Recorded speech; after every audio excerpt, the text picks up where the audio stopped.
मैं आज सारी पाकिस्तान की कौम को इस फतह अजीम पर मुबारकबाद पेश करता हूं और जिस जुर्रत, वलवले, तनतने, दबदबे और बहादुरी से पाकिस्तान की टीम ने अपने रवायती हरीफ को शिकस्त दी है, उसको मैं सलाम पेश करता हूं।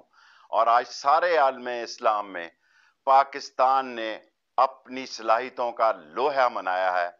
मुझे अफसोस है कि ये पहला हिंदुस्तान पाकिस्तान मैच है जो मैं कौमी जिम्मेदारियों की वजह से ग्राउंड में नहीं खेल सका, लेकिन मैं तमाम ट्रैफिक को इस्लामाबाद, रावलपिंडी हदायत की है कि कंटेनर हटा दिए जाएं ताकि कौम अपने जश्न को तारीखी तरीके से मनाए और पाकिस्तान की टीम को, पाकिस्तान की कौम को मुबारक हो। आज हमारा फाइनल था, हमारा फाइनल आज ही था और दुनिया के मुसलमान समेत हिंदुस्तान के मुसलमानों के उनके जज्बात पाकिस्तानी टीम के साथ थे।